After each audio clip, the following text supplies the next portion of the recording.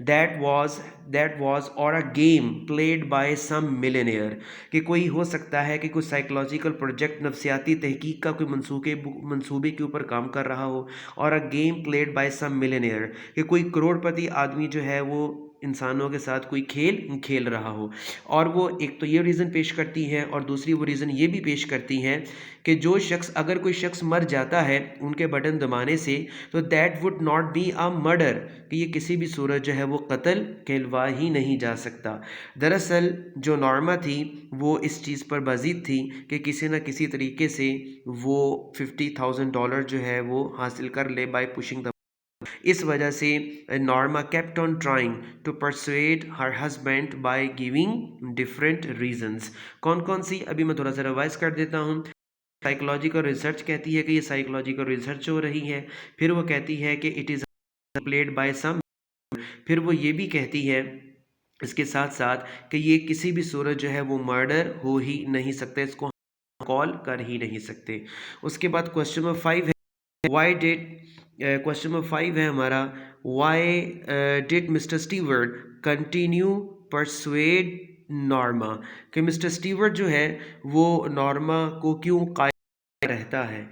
उसकी रीज़न है कि he continued persuading because Norma show great interest in the offer and on interest, जो mister Stewart जो है वो रियलाइज़ कर चुका है कि she would fall a prey to his plan, कि वो किसी न किस तरीके से इसके मंसूबे का शिकार हो जाएगी। So this is the reason mister Stewart continued persuading Norma.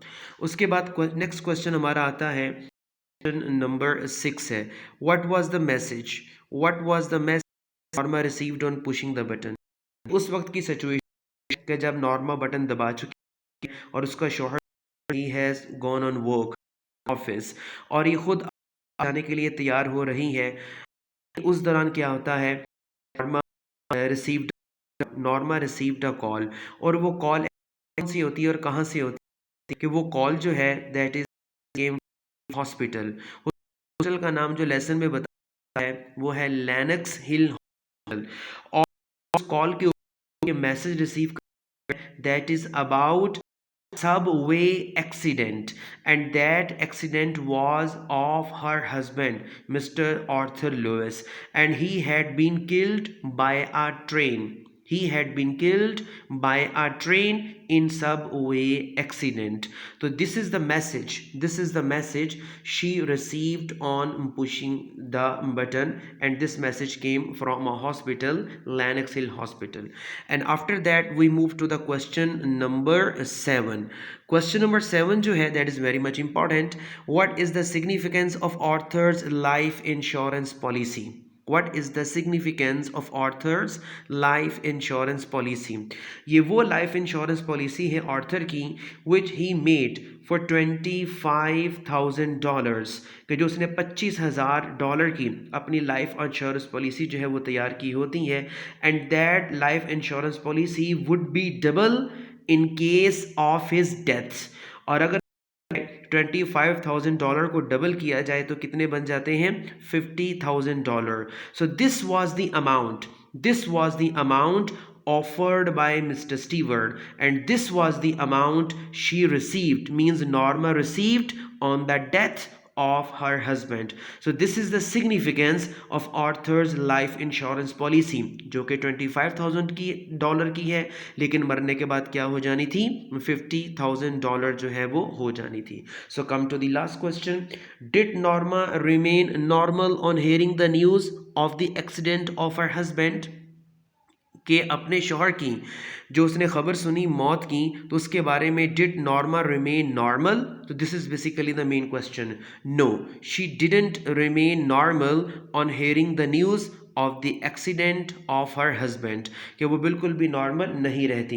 Actually she was all this was unexpected for Norma, and even she could not expect, she couldn't think कि बाय पुशिंग द बटन और in the result of the pushing the button her on husband would die, कि वो बिल्कुल भी तवक्को नहीं कर सकती थी। And it was totally unexpected for him, it was totally unassuming for him, वो इस चीज़ की कभी भी तवक्को नहीं कर सकती थी। Therefore she was deeply shocked and lost her senses for the time being, कि थोड़ी देर के लिए बिल्कुल उसके होश जो थे वो अपने खो चुकी हुई थी. So Norma did not remain normal. No, she didn't remain normal on hearing the news of the accident of her husband. तो ये इंशाल्लाह ये था हमारा लेसन नंबर 1. इसी तरह हम 10 to 15 मिनट्स में इंशाल्लाह हम तमाम क्वेश्चन जो हैं इंपॉर्टेंट अपने तमाम जो है वो रिवाइज करते जाएंगे. इस तरीके से क्वेश्चंस को रिवाइज करने से एक तो क्वेश्चंस की प्रिपरेशन हो जाएगी, दूसरा हमारे जो मेन पॉइंट्स होंगे लेसन के वो भी हमारे रिवाइज होते जाएंगे. Thank you so much.